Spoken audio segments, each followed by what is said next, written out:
Now look at Part 1. Part 1. A campus radio station is going to be in action. An interviewer is interviewing a man from the university for the survey. Listen to the conversation between them and circle the best answer from A, B, or C for questions 1 to 4. You now have some time to read questions 1 to 4.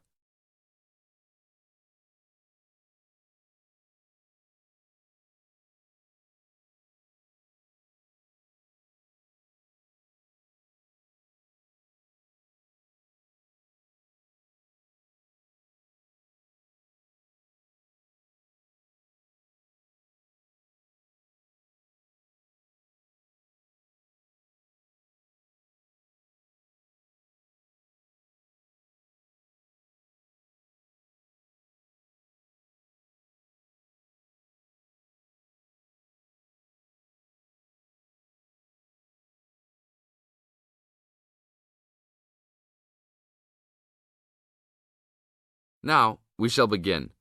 You should answer the questions as you listen, because you will never hear the recording for the second time.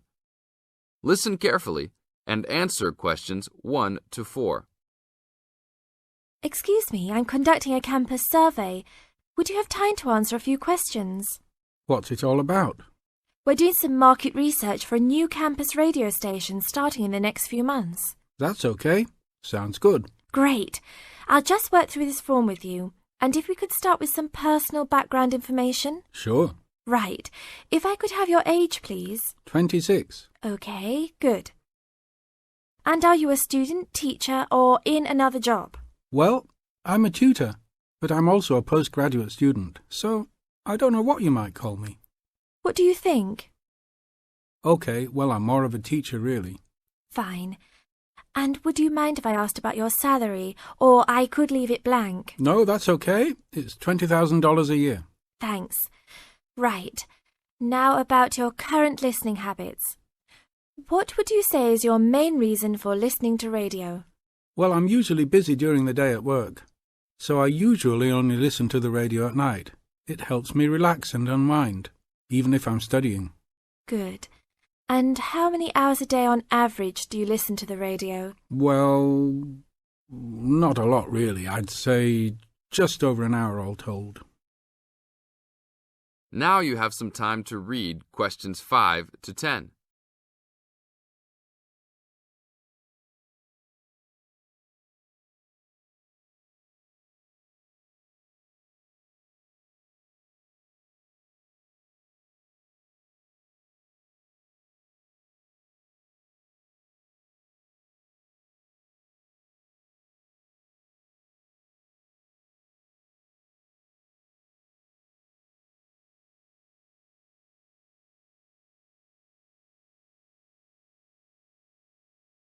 Now listen to the second part of the interview and answer questions 5 to 10.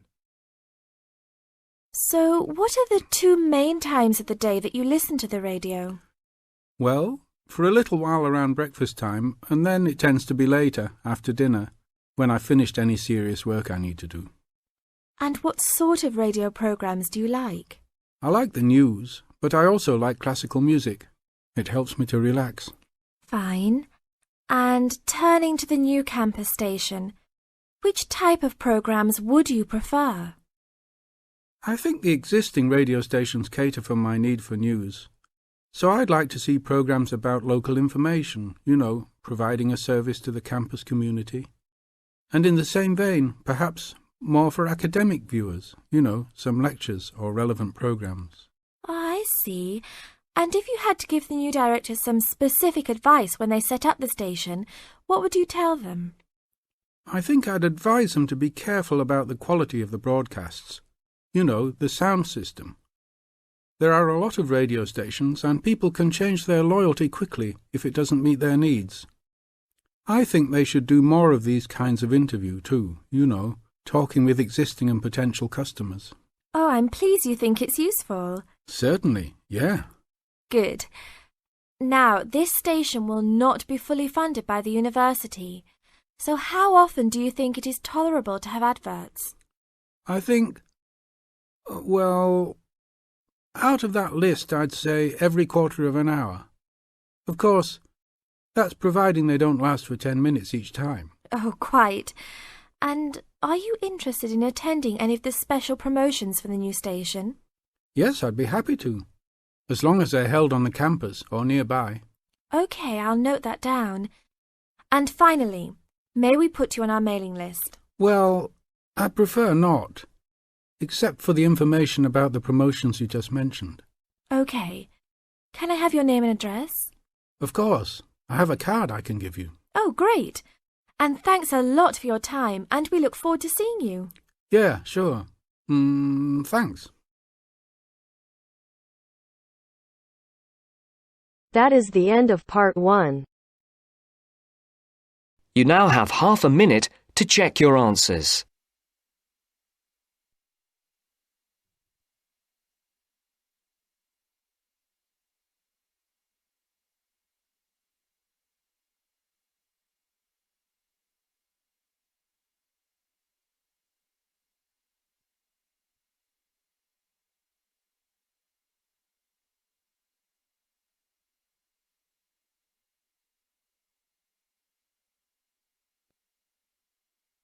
Now turns to part 2. Part 2. You will hear a talk about Runwell, a charity that raises money by organising running races. First, you have some time to look at questions 11 to 17.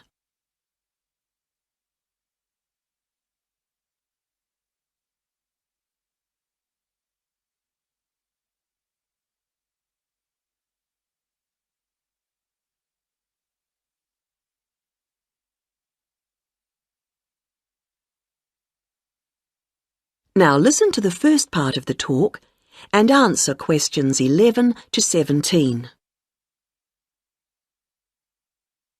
I'm very pleased to have this opportunity to tell you something about the Runwell charity and the work we do. I'll give a brief overview of what we do, and I hope you may be able to help, and then there'll be time for questions at the end. Runwell's founder, Mike Hughes, took up long-distance running in 1987, raising money by doing sponsored half marathons, and in 1992 established the charity as we know it today. By 1997, the runs were being filmed by local TV, and today they appear on national TV every year. All the funds collected by Runwell go to the hospital, with the idea that those fit enough to run use their energy to assist the provision of people who are unwell for whatever reason. Now, if you want to race, and I assume that's why many of you are here, let me explain a couple of the basics. Races are run by teams, so you need to form and register a team. What you wear to run in is up to you, and I know some teams come up with some pretty wacky ideas. We have a standard design for your numbers, which we ask you to reproduce. So you make them up according to that standard. We don't want to spend valuable funds on doing that ourselves. Now, the race is run as a kind of relay, so while you won't actually compete side by side, we do recommend that you train as a group. This helps to optimise performance and build team spirit. It will also give you a fair idea of how much you need to eat and drink over the race distance. This is clearly essential for an effective performance, so please make sure you come along to the race with sufficient food and drink.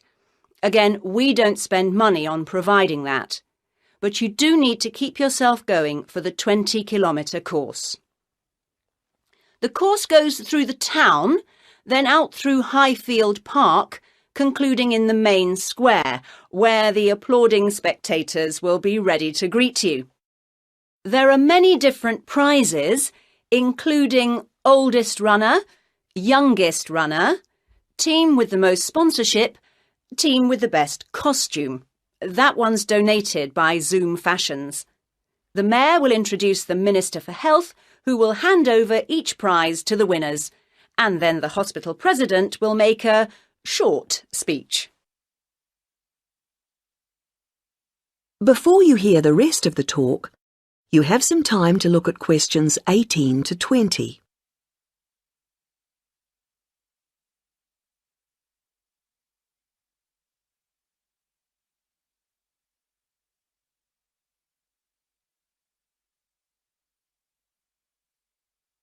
Now listen and answer questions 18 to 20. OK, that's the big race. But I know there are many people who don't feel they are up to running a 20-kilometre race, but who would nevertheless like to raise money for Run Well.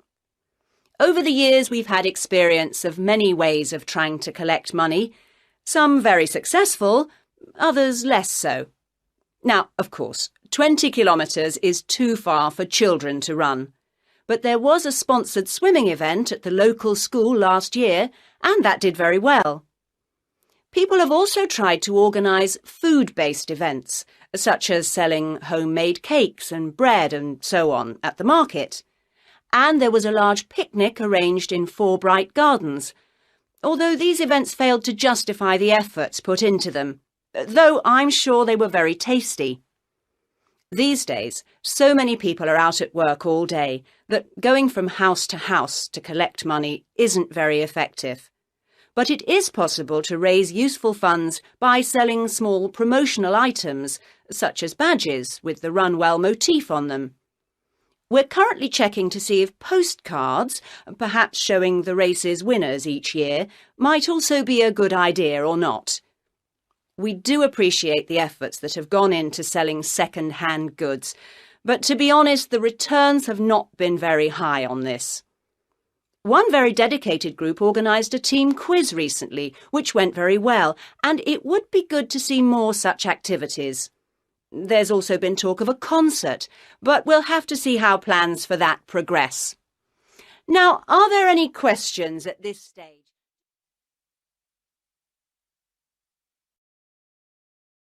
That is the end of part 2. You now have half a minute to check your answers.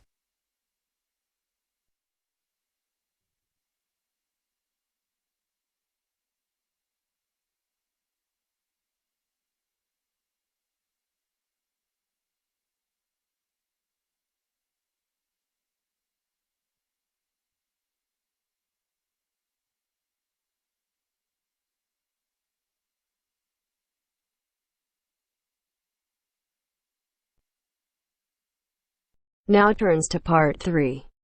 Part 3.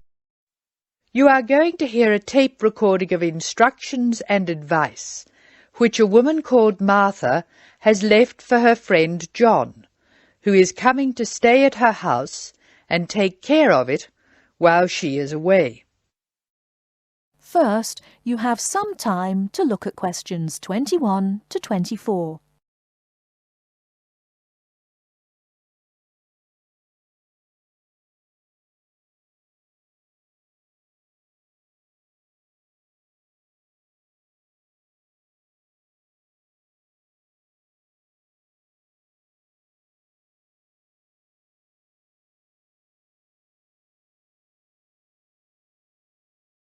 Now, listen carefully and answer questions 21 to 24.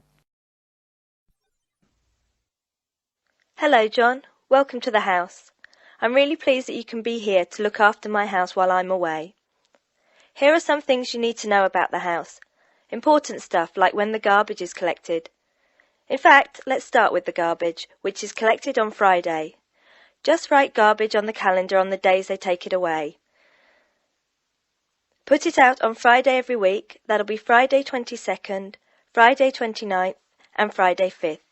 It's a really good service. The trucks are quiet and the service is efficient. The bin will be put back outside the house empty. It's a good idea to put it away quickly. This street can be quite windy. I once watched my next-door neighbour chase her bin the whole length of the street. Every time she nearly caught up with it, it got away again. The waste paper will be collected this Tuesday. That's Tuesday 19th. There's a plastic box full of paper in the front room. please put it out on Tuesday. The truck will come during the day. If you don't mind collecting old newspapers and other paper and putting them in the box, I'll put it out when I come home. The paper people only come monthly. I have some things to give to charity in a box in the front room. Would you put it out on Monday the 25th, please? It's a box of old clothes and some bed linen which I've collected, plus a few other bits and pieces. Be careful when you pick it up, because it's heavier than you might expect. The charity truck will come by during the day on the last Monday of the month. If you want to use the library, you'll find it on Darling Street. I've left my borrower's card near the telephone. It has a very good local reference section if you want to find out more about this city. I'm sorry to say we don't have a cleaner. Oh yes, filters. Please would you change the filters on the washing machine on the last day of the month, which is Sunday the 31st. We find that the machine works much better if we change the filters regularly. The gas company reads the meter outside the house, so don't worry about that. I think that's all the information about our calendar of events.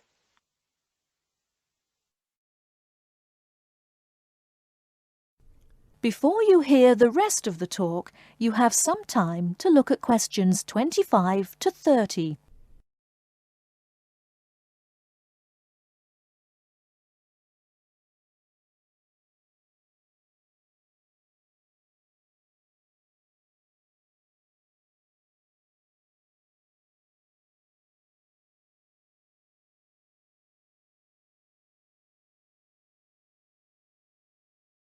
Now listen and answer questions 25 to 30. Well, John, I'm trying to think what else I should be telling you. As you know, I'm going to a conference in London. I hope to have a little time to look around. It's a great city. I do hope I manage to get to at least some of the theatres and museums. I'm looking forward to all the things I have to do at the conference too. I'm giving a paper on Tuesday the 26th, and there are a couple of really exciting events planned later in the conference programme. I hope to meet up with an old teacher of mine at the conference. She taught English literature at my old high school, and we've kept in touch through letters over the years. She teaches now at the University of Durham, and I'm really looking forward to seeing her again. By the way, I expect you're hungry after your trip. I've left a meal in the refrigerator for you. I hope you like cheese and onion pie. Would you do me a favour, please? I haven't had time to cancel an appointment. It was made a long time ago, and I forgot about it until this morning. It's with my dentist for a check-up on Thursday the 28th. Could you please call the dentist on 816-2525 and cancel the appointment for me? Thanks a lot, John. One last thing. When you leave the house, make sure the windows and doors are shut and set the burglar alarm. The alarm code number is 9120, enter. Have fun. I'll see you when I get back. This is your friend Martha saying goodbye. That is the end of part 3. You now have half a minute to check your answers.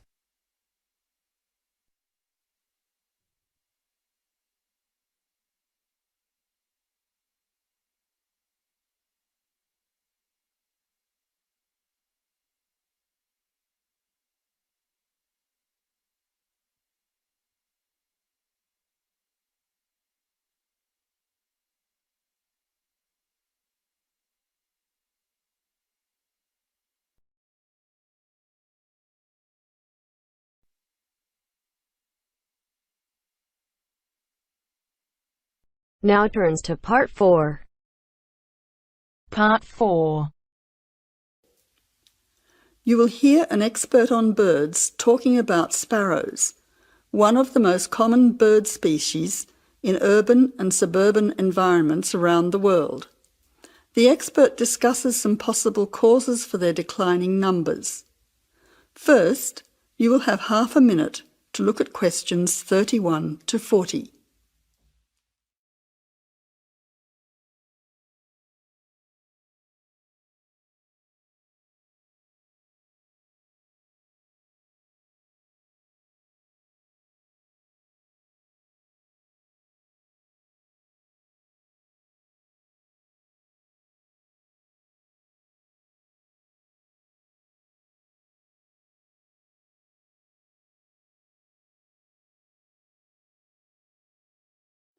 Now listen carefully to the talk and answer questions 31 to 40.